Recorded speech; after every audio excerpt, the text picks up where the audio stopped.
Salut!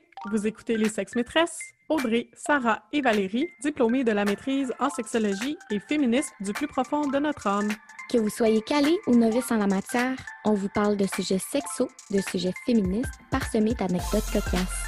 De notre salon, on vous invite à nos conversations pour rire, rager et peut-être en apprendre un peu. Bonne écoute! Aujourd'hui, on aimerait vous parler du double standard. Dans nos épisodes passés, vous avez peut-être entendu l'une de nous nommer le double standard sexuel comme étant à la base de certains concepts. Dans cet épisode, on explique davantage de quoi il s'agit et comment faire pour le reconnaître et le déconstruire. Donc, le double standard, c'est un concept qui est simple. Dans le fond, c'est un jugement différencié porté sur le même comportement quand il est le fait de personnes issues de deux groupes différents dans le contexte d'une société hiérarchisée.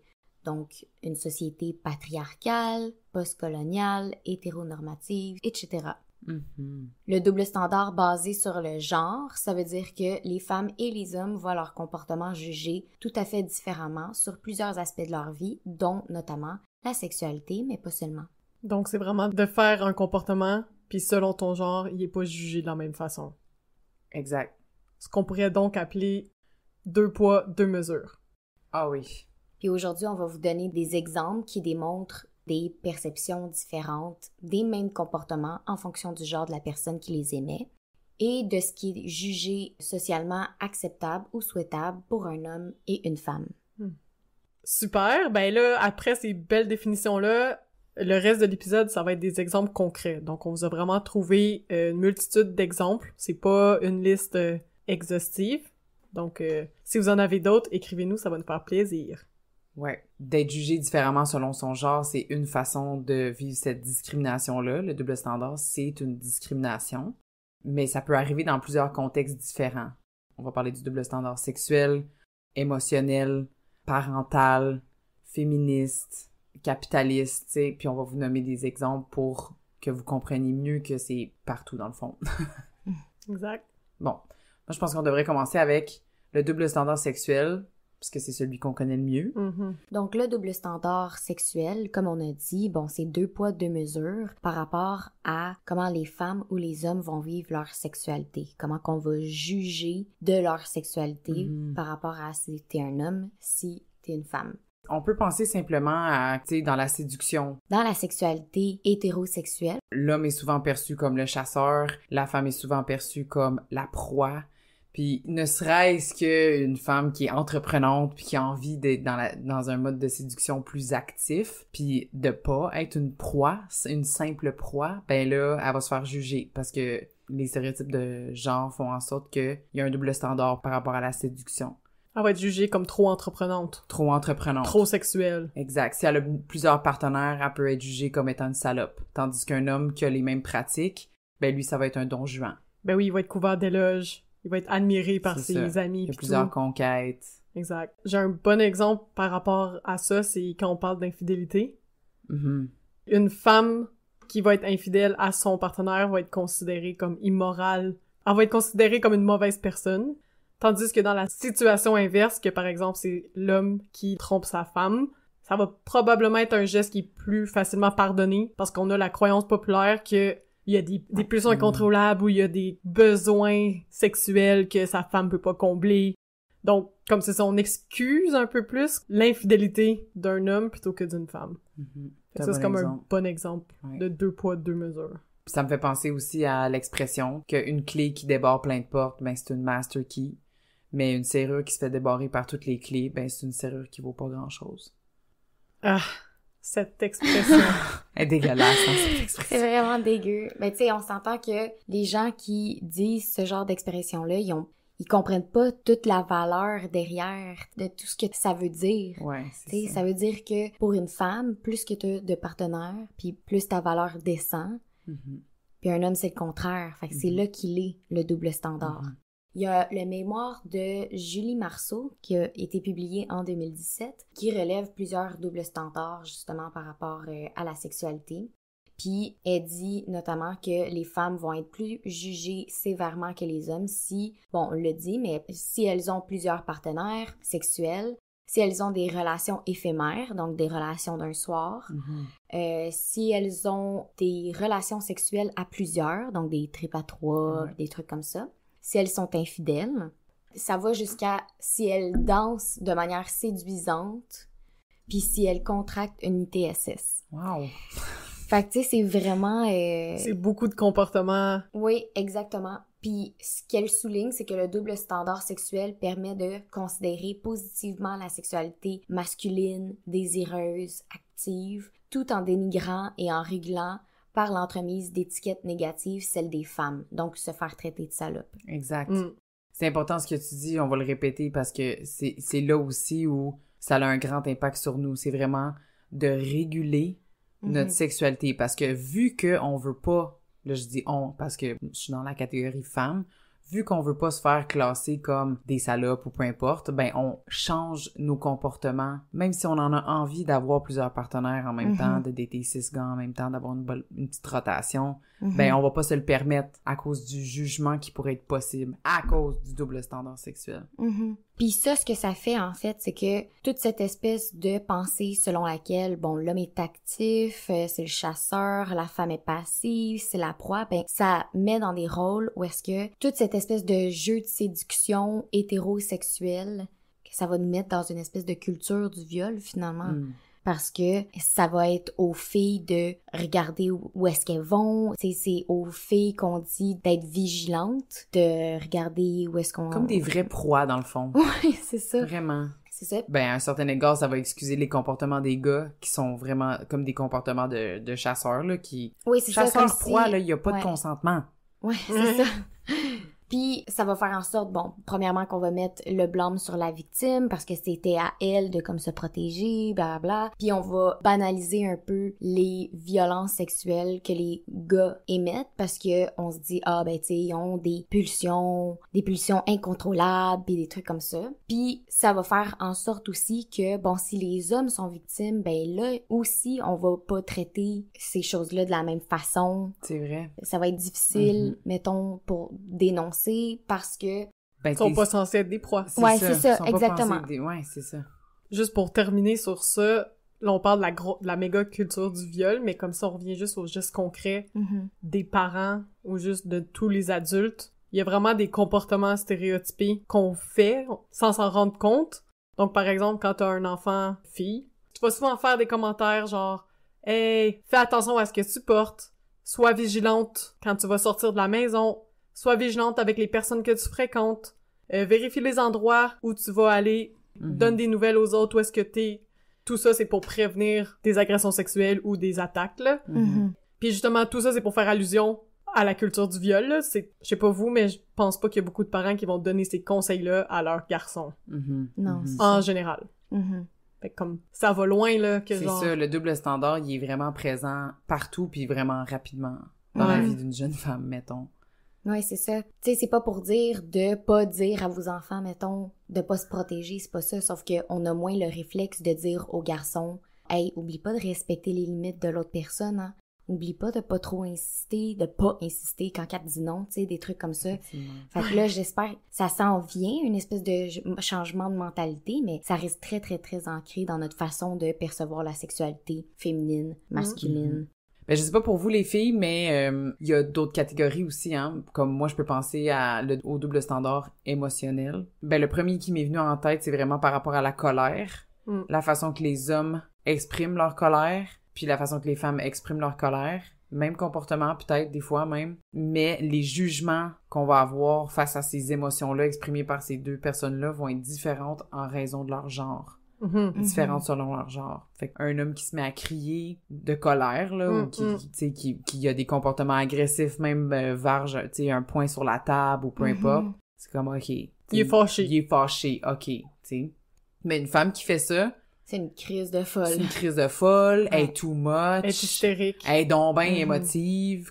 Elle sait pas contrôler ses émotions. Ouais. Trop émotionnelle. Double standard. Prête là.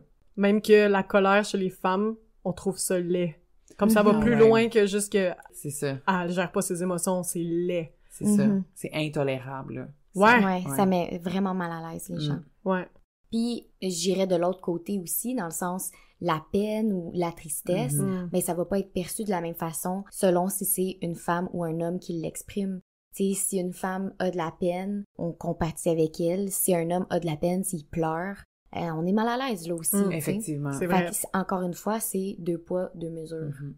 Aussi, les mêmes qualités qu'un homme a, ça va être des défauts pour une femme. Je sais pas si vous avez des exemples. Ah, ça, c'est un leader né. Il y a de l'ambition pour un homme. Puis là, pour une femme, ça va être comme, ben voyons donc, être autoritaire, être bitch. Elle se la croit. Ça peut être aussi parler fort, avoir du caractère. Un peu la même chose. C'est un gars, il va être charismatique, il va être le leader dans la soirée, c'est lui qu'on va entendre le plus, tandis que la fille, c'est ça, va être comme imbue d'elle-même, elle va manquer d'humilité, tu sais. Une attention whore. Ouais, elle est loud. Ouais, avoir de la confiance en soi quand t'es une femme, c'est pas bien perçu, en fait. Ça met quand même mal à l'aise les gens, vraiment. Ouais. Aussi, quand on parle des hommes qui discutent, souvent c'est des échanges, c'est des débats, mais quand les femmes discutent entre elles, souvent on va dire que c'est du commérage. Ah ouais. C'est vrai, maintenant que tu le dis. On fait juste ça, gossiper nous autres. On a rien d'autre de mieux à se dire. On n'est pas capable de se parler de façon intelligente. Juste du commérage. C'est tellement vrai. Oh my god. Oui, c'est ça. Puis le pire, tu sais, c'est que, ben beau, là, ça se peut que ça soit du commérage, mais des deux côtés, là, je veux dire, les gars commèrent aussi, tu sais, puis des fois, les femmes vont avoir des débats, puis c'est la même chose, là, dans le fond. Ouais. C'est juste pas appelé la même chose. Oui, c'est ça, exactement. Puis j'ai un bon exemple, c'est une fois quand je regardais les Olympiques, les épreuves de gymnastique, tu sais, le commentateur, encore une fois, c'est inconscient, tu sais, on a tendance à juste avoir ces perceptions-là. Puis le commentateur parlait des gymnastes, puis elles attendaient leur tour pour faire du tumbling, là. Ouais, OK. De la façon qu'il en parlait, il disait « Ah, on dirait une gang d'adolescentes au centre d'achat. » Puis tu te dis « Ben, Colin, tu sais, c'est quand même des athlètes qui attendent leur tour. Je pense pas qu'on aurait parlé de cette façon-là de Michael Phelps. » Ouais. T'sais, non. Encore une fois, 2 poids, 2 mesures. Et vraiment inconsciemment. Tu sais, je pense que là, on est rendu à la moitié de l'épisode, là. vous comprenez, c'est pas méchamment, là, ce qu'on dénonce aujourd'hui, c'est tellement... Intériorisé, ouais. Vous avez bien fini ma phrase. Un autre aussi, ce serait le double standard parental. Dans le sens que la mère va être perçue bien souvent comme une mauvaise mère si elle essaie pas d'être parfaite. Tandis que le père, quand il fait le minimum requis, on va vraiment le féliciter. Ah ouais. Par exemple, moi aussi, je suis coupable de ça, dans le sens que quand ma sœur a eu un bébé, puis mon beau-frère était présent, puis qui était bon avec le bébé, on était donc ben impressionnés, tu sais. On était comme « Oh, wow, quel bon père! » Mais il faisait exactement la même chose que ma sœur, là. Puis on n'était pas comme « Quelle bonne mère! » Non. Puis tu sais, dans le sens qu'on veut juste encourager les bons coups, finalement, parce que c'est vrai que, les pères, des fois, sont moins présents que les mères. Fait qu'on veut encourager les bons coups, mais justement, tu sais, on va mettre sur un piédestal le fait d'être juste un parent normal. Ben oui. D'avoir changé une couche, là. On n'est pas supposé te féliciter pour ça, là. Exact. Ouais, c'est ça. Tu peux changer sa couche, puis juste que tout le monde soit content, on apprécie, sans te mettre sur un piédestal. Exact. Puis, la même chose pour les mères. Elles vont faire une affaire pas correcte. Elles vont pas bien tenir leur tête ou quelque chose, puis tout le monde va être comme...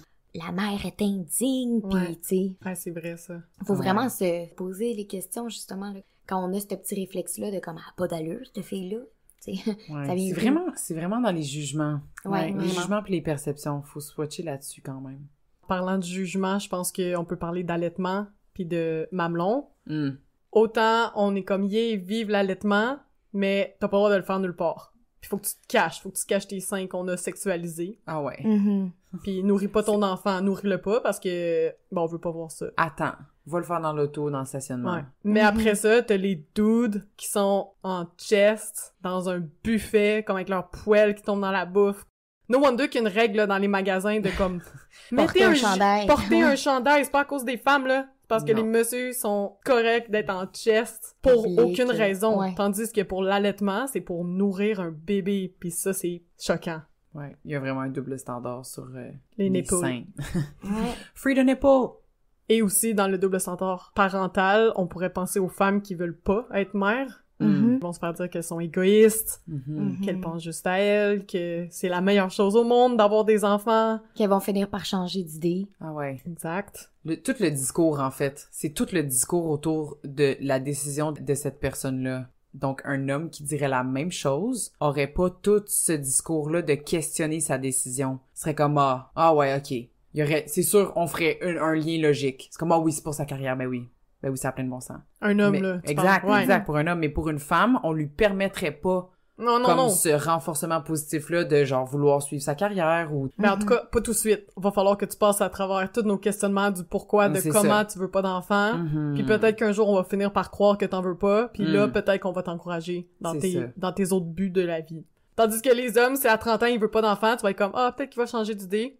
Peut-être pas. Il a toute sa vie pour trouver aussi. une femme qui a... Bonne vie. Comme... Ouais, c'est ça.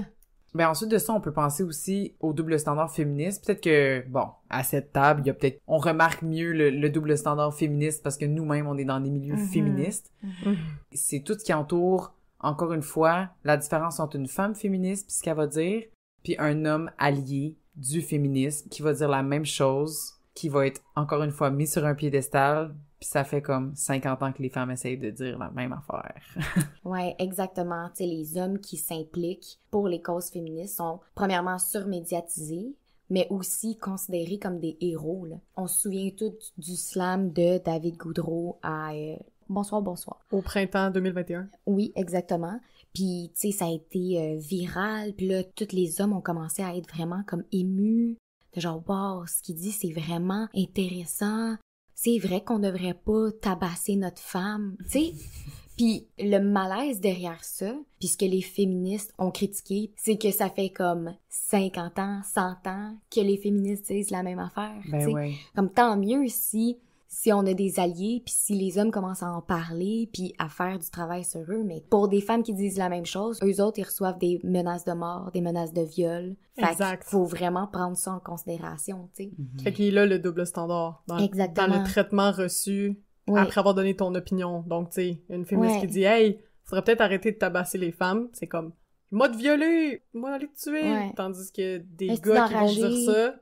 Ça va être comme il a raison. Hey, c'est donc bien logique. Ce mec est incroyable. C'est un beau message pour tous les garçons. Ben oui, il y en a bien des messages qui sont beaux de tous les garçons qu'on dit depuis bien longtemps. Genre, si les petits garçons ils nous écoutaient, ça serait le fun aussi. C'est ça. Mais Puis ça, c'est la même chose que il y a David Goudreau, qu'on se souvient tous de son slam, mais il y a aussi Francis Dupuy-Derry qui travaille sur l'antiféminisme et le masculinisme au Québec, qui est aussi professeur à l'UQAM. Puis lui a nettement plus de visibilité que sa collègue Mélissa Blais, qui travaille sur le même sujet, qui est souvent co-autrice, puis même première autrice des publications qu'il fait. Puis parce que il semble agir de manière purement altruiste, ben là, c'est lui qui est mis sur un piédestal. Comme c'est lui qui retire une grande reconnaissance sociale de son engagement. Puis même lui, quand il se fait inviter pour donner des entrevues, il exige d'être avec sa collègue parce que c'est son travail à elle aussi. Sa mentalité, c'est du disempowerment. Ah ouais. Il dit, je comprends pas pourquoi on m'invite tout le temps moi.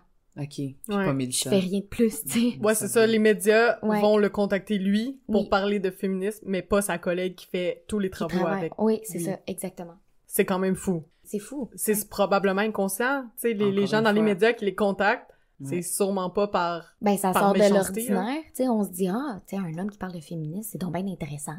OK, mais... C'est pas plus valable, mettons. Tu sais, son opinion n'est pas plus valable, en fait. Exactement. Donc, 2 poids, 2 mesures, encore une fois. Passons au double standard capitaliste. Et double standard des soins esthétiques même. Ça tombe dans la même catégorie parce que les industries esthétiques puis cosmétiques sont capitalistes. Ça va ensemble. Exact. C'est un concept qui est de plus en plus populaire dans les médias, donc vous pouvez aller regarder des vidéos à ce sujet-là sur la taxe rose. Puis pourquoi on appelle ça la taxe rose, c'est que ça a commencé avec des produits qui étaient souvent bleus et roses. Puis les produits roses valaient tout le temps plus cher. Donc par exemple, quand on parle de rasoir, il va y avoir des rasoirs bleus et des rasoirs roses avec 3 lames chacun qui font la même fonction sur des corps humains. Ben, le rasoir rose va coûter plus cher que le rasoir bleu. Maintenant, on continue à appeler ça la taxe rose, mais c'est vraiment dans toutes les industries. Okay. Donc, par exemple, les coiffeurs On le sait tous qu'aller chez un barbier ou d'aller chez un coiffeur, quand t'es un homme pis tu vas te faire couper les cheveux, ça va coûter moins cher que quand t'es une femme pis tu vas te faire couper les cheveux. Exact. Oui. Un autre exemple de taxe rose, ce serait aussi, sont allés acheter une chemise blanche dans un magasin pour hommes et pour femmes, mais c'était genre littéralement la même blouse, chemise, tu sais, faite par la même compagnie, même taille, même tout. Évidemment, celle pour les femmes coûtait plus cher que celle pour les hommes. Puis ensuite, ils ont taché les deux avec comme du jus de raisin. Ils sont allés les apporter chez le nettoyeur. La femme a apporté la blouse de femme, l'homme a apporté la blouse d'homme.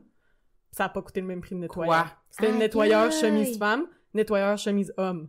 Ah, donc, ça va jusque-là, tu sais. Ouais, c'est ça, ça va jusque dans les services, là. Donc, déjà, les femmes font moins d'argent.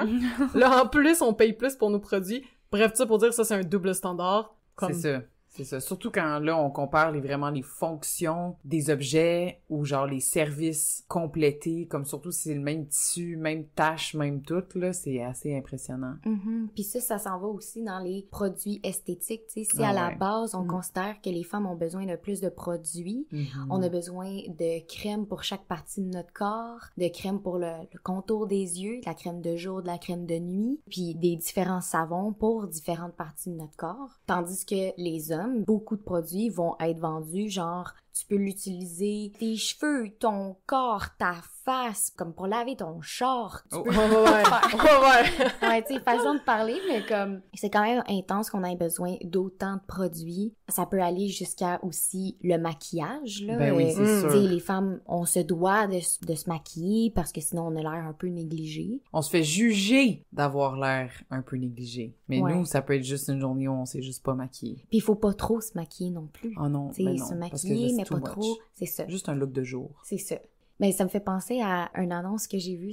Ça m'a fait vraiment rire. Ils ont sorti une gamme de maquillage pour hommes. Cool. Puis, ben oui. Ben oui, c'est vraiment ce qu'on met là, du cache-cerne, de la poudre compacte, des trucs comme ça. Cache-bouton. Ça, cacher les défauts. Mais la gamme s'appelait War Paint. Aïe. War Paint.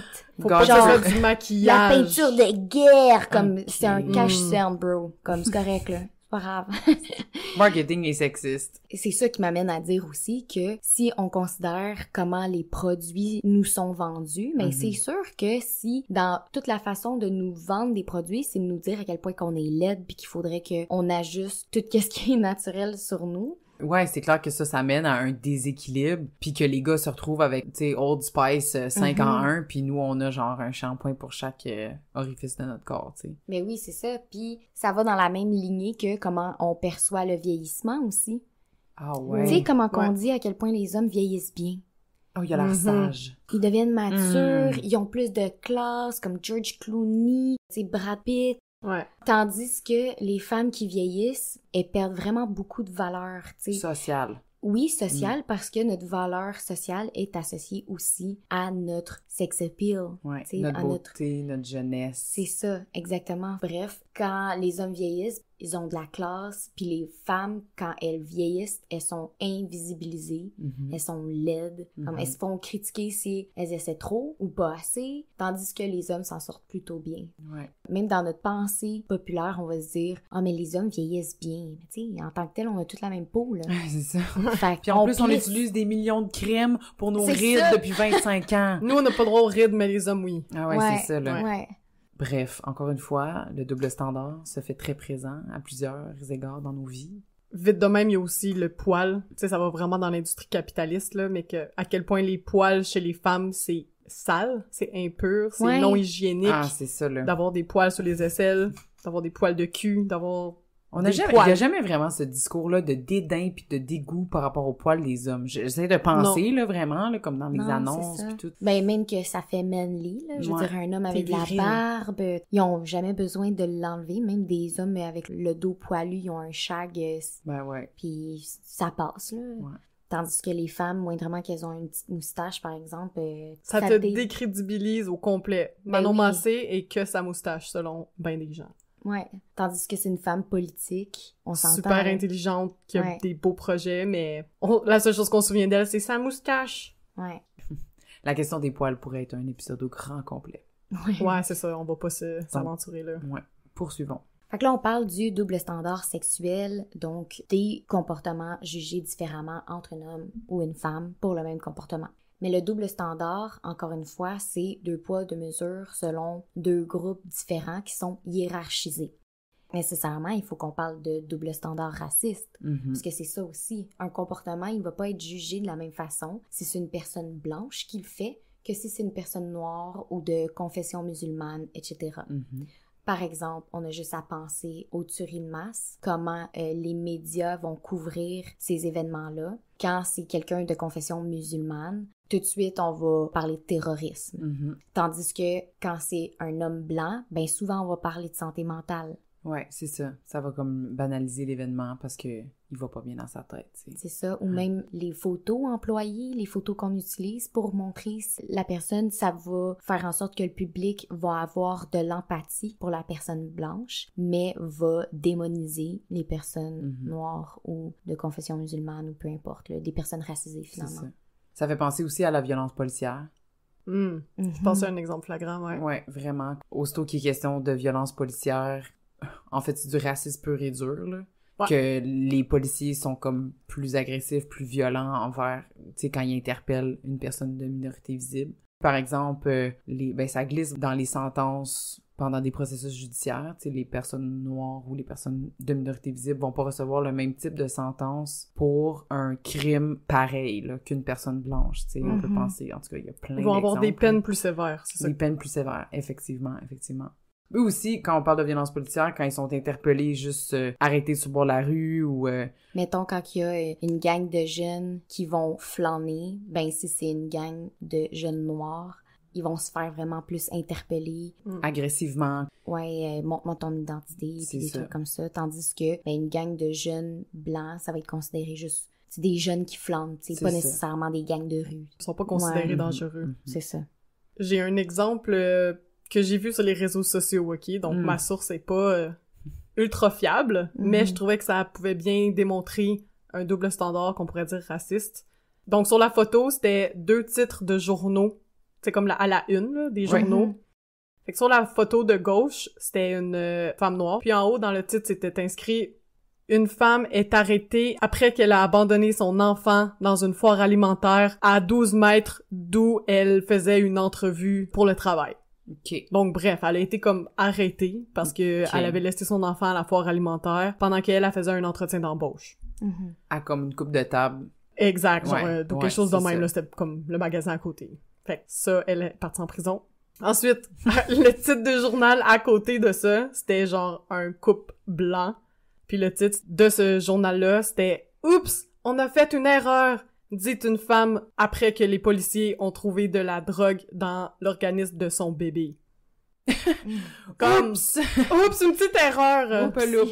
Pas de la négligence du tout. Non, c'est ça, pis c'est ça, tu sais, je sais pas c'était quoi qui est arrivé pour les arrestations puis tout ça, mais juste dans la façon que les journaux représentent ces situations-là, une des situations est vécue comme si c'était drôle, ou en tout cas, comme fun fact, on a trouvé de la drogue dans l'organisme du bébé de cette femme-là. Ben oui. Puis l'autre, c'était comme être une criminelle d'avoir abandonné son enfant à une foire alimentaire pendant qu'elle était dans un entretien d'embauche, comme... C'est vraiment pas le même ton. Ouais, c'est ça. Donc là aussi, il y a comme un double standard, même dans la façon qu'on relate l'information.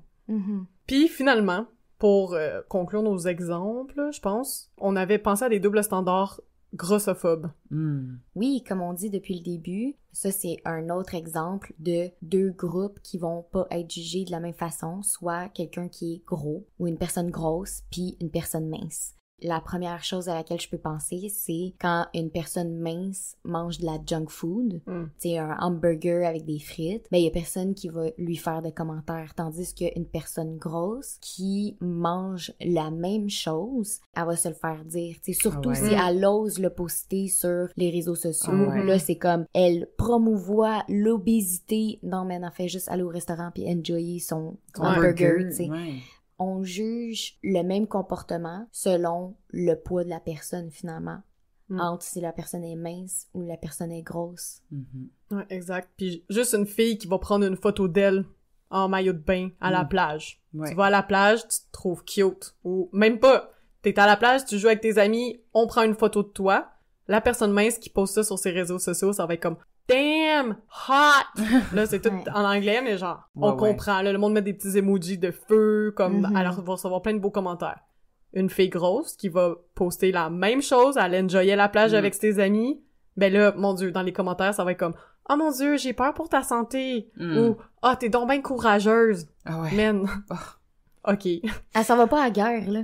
Ouais. Comme, elle est à la plage. As-tu le droit? Juste. As-tu le droit d'être juste dans son corps? Profiter. C'est ça. Fait que c'est ça, c'est encore une fois la promotion de l'obésité. C'est comme, yo, je suis pas activiste, là, j'ai juste mis une photo de moi sur la plage. Ça. On peut-tu juste me laisser vivre? Fait comme, il y a là aussi le double standard, que même sur une photo, tu vas pas te faire juger de la même façon selon ton poids. Puis finalement, un petit dernier que je savais pas dans quelle catégorie le placer, mais je le trouvais pertinent. C'est le camel toe. Ah! Je sais pas vous, mais ben oui, Val, tu le sais, le nombre de fois qu'on surveille sur des piscines ou des plages, puis qu'on voit des petits messieurs en speedo, puis qu'on voit bien leurs boules. En fait, on voit bien tout. Pas mal. Hein? Ouais. La plupart du temps. Est-ce que c'est remis en question? Il y en a qui vont rire, tu sais, mais on n'est jamais choqué. Non. Une femme qui porte des leggings pour son cours de yoga, ou encore une fois qui est en maillot de bain, pour donner le même exemple, là, puis qui a un petit camel toe, c'est-à-dire, pour ceux qui savent pas c'est quoi, c'est comme voir la forme des grandes lèvres. Ouais, c'est ça. Comme le tissu... Que le tissu rentre un peu dans le milieu. Ouais. Ben là, ça, c'est vraiment pas bien perçu. C'est vrai, ça. Il y a beaucoup de jugements par rapport au camel toe. C'est donc honteux si t'en as un. Tu sais, attention, t'as un camel toe. Ouais. Puis, so what? Les grosses boules du monsieur dans son speedo, comme lui, il a le droit de... Je les vois très bien, la forme, là, de ses boules. Comme, y a-tu quelqu'un comme... Ben, regarde pas, tu sais. Bref, double standard. Corporel. On peut même pas être dans notre propre corps. C'est ça. Mais là, les filles, on a parlé beaucoup, comme on a donné des millions d'exemples, mais qu'est-ce qu'on fait? Qu'est-ce qu'on fait avec ça, tu sais? C'est quoi les solutions pour déconstruire cette discrimination-là qui se passe malgré nous, souvent? À vous des idées? Pour vrai, Val, c'est une bonne question parce que quand j'essaie de trouver mes exemples et tout, j'étais comme, OK, mais là, qu'est-ce qu'on fait avec ça? Comme c'est bien beau, là, vous êtes... Tout le monde est au courant maintenant dans notre auditoire de c'est quoi un double standard, mais qu'est-ce que tu fais quand t'en vois un, tu sais? Donc, je suis allée lire un article qui explique tout ça. OK. Je vous en parle un peu. Donc, pour déterminer si une situation que t'as rencontrée constitue un double standard ou non, faut tenir compte de deux choses. La première question à te poser, OK? Tu vois une situation, tu te demandes, est-ce que deux individus ou deux groupes sont traités différemment? Donc, déjà là, tu peux répondre oui ou non. Ensuite de ça, si tu réponds oui, que tu penses qu'il y a une différence de traitement entre les deux groupes ou les individus, est-ce qu'il y a une raison valable à ça? Est-ce qu'il y a une justification appropriée pour ce traitement inégal? Parce que des fois, il y en a. Tu sais, des fois, il y a des bonnes raisons. Par exemple, un enfant qui flush pas la toilette, comparé à un adulte qui flush pas la toilette, ben c'est sûr que t'adopteras pas le même comportement envers... C'est ça, le jugement va pas être pareil. Ben non, tu sais, t'attends ce que l'adulte va le faire, l'enfant, tu vas lui donner plus de chance. Tu sais, ça, c'est pas un double standard. C'est ça. Donc, c'est vraiment important de se poser la question. Puis aussi, si vous êtes témoin d'un double standard, donc vous voyez ça, vous venez de vous poser ces deux questions-là, vous êtes capable de répondre « oui, je vois une différence de traitement ».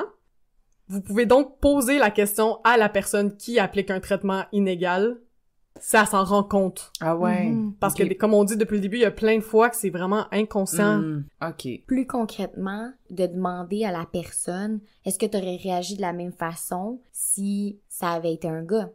Est-ce que t'aurais réagi de la même façon si la personne avait été mince? Ou est-ce que t'aurais réagi de la même façon si la personne était blanche? Ouais. Exactement. Dans le fond, c'est pas mal comme ça. Si c'est pas intentionnel que la personne a utilisé un jugement différent pour deux personnes ou deux groupes, quand tu lui poses la question, ça peut te donner l'avantage supplémentaire d'aider la personne qui utilise un double standard à le réaliser. En particulier, si tu lui demandes d'expliquer la raison pour laquelle elle traite deux personnes différemment. Parce que, comme nos questions du début, ben peut-être que c'est valable son excuse. C'est ça. Puis si le double standard est intentionnel, donc la personne est comme « ben ouais, j'aime pas sa face », par exemple. Ouais. Ça peut aider à mettre en évidence les problèmes liés au raisonnement de la personne. Puis donc, c'est plus facile après de souligner les problèmes logiques et les problèmes moraux que ça apporte de traiter deux personnes différemment. Ouais. OK. Puis ça, OK, il faut le faire réaliser aux autres, mais si on est rendu à l'étape de le faire réaliser aux autres, c'est aussi parce qu'on se le fait à soi-même, tu sais. Ah ouais. Ben oui, parce qu'il faut se pratiquer avec nous-mêmes en premier. Ben, c'est ça, tu sais, quand on a... Ça, c'est des automatismes, ça vient des stéréotypes, des préjugés, de réfléchir à nous-mêmes ce qu'on a intériorisé, genre, oh, je réagirais-tu autant fortement s'il s'agissait d'une personne blanche? Peut-être qu'il y a des choses à aller explorer en nous-mêmes avant même de pouvoir le relever chez quelqu'un d'autre. Ouais, tout à fait. C'est sûr que là, quand on est rendu à ce level-là, ben, c'est de dénoncer quand on en voit. Tu sais, par exemple, de la taxe rose, ben, de plus en plus avec les réseaux sociaux, prendre une photo, l'envoyer sur le wall de Gillette, puis faire comme, hey, ça n'a pas d'allure, votre rasoir est plus cher en rose qu'en bleu. Ça risque de faire la différence parce qu'on est de plus en plus à être au courant de ça puis à le dénoncer. Une autre solution aussi à défaire nos préjugés puis à comprendre le double standard, c'est d'écouter notre podcast. Exact. On vous rappelle brièvement la définition de double standard. Le double standard, c'est une discrimination. C'est que pour un même comportement donné, l'individu le commettant soit jugé différemment en fonction du fait qu'ils viennent d'un groupe différent, hiérarchiquement. Donc, les personnes blanches, les personnes noires, les hommes, les femmes, les personnes minces, les personnes grosses, les papas, les mamans, etc. À chaque fois qu'il y a deux groupes ou deux entités qui sont différentes, il faut réfléchir à la hiérarchie présente puis aux privilèges des personnes qui sont en haut de cette hiérarchie-là. Exact. Puis j'ajouterais, Val, pour encore plus complexifier la chose, il faut comprendre aussi l'intersectionnalité du double standard, dans le sens que il y a des doubles standards sexistes, des doubles standards racistes, etc. Faut se poser la question aussi, des fois, ils se croisent, ces choses-là. Quand on parle d'intersectionnalité, peut-être qu'une femme noire va être victime, mettons, d'un double standard raciste. Il sera pas vécu de la même façon qu'un homme noir, dans le sens que il va y avoir un croisement de non seulement c'est une personne noire, mais en plus, c'est une femme. Donc, les commentaires sexistes vont être empreints de racisme. Les commentaires racistes vont être empreints de sexisme aussi. Donc, tu sais, il y a des croisements à faire. Puis ça aussi, il faut se poser la question de, OK, qu'est-ce qui vient ici? Quel genre de double standard? C'est ça. D'où ça vient? Ce que tu es en train de nous dire, dans le fond, c'est que ça pourrait venir de plusieurs groupes qui n'ont pas de privilèges, plusieurs groupes opprimés différents. Dans une même personne, dans une même situation vécue. Et c'est complexe. Ouais. Donc, pour conclure, quand on parle de double standard sexuel, bien souvent, on en revient à parler de stéréotypes et de nombre de genres. Quand on se met à réaliser qu'on est entouré de stéréotypes puis qu'on a tous des préjugés, ça se peut qu'on se retrouve à ressentir une certaine impuissance face à ça. La bonne nouvelle, c'est que les préjugés et les stéréotypes sont appris, ce qui veut dire que c'est pas une fatalité. On peut apprendre à se pratiquer, à les repérer, pour ensuite dénoncer les doubles standards et les injustices qui y sont associées, et petit à petit changer les choses. On vous invite à poser un regard différent sur ce que vous avez toujours pris pour acquis. Merci d'avoir été avec nous pour cet épisode des Sexes Maîtresses. On espère avoir stimulé vos réflexions et inspiré vos prochaines conversations avec vos proches. Suivez-nous, partagez nos épisodes sur vos réseaux sociaux et surtout, faites-nous plaisir et écrivez-nous vos questions, vos impressions et vos suggestions. Les Sexes Maîtresses vous souhaitent une bonne semaine. Bisous, bye!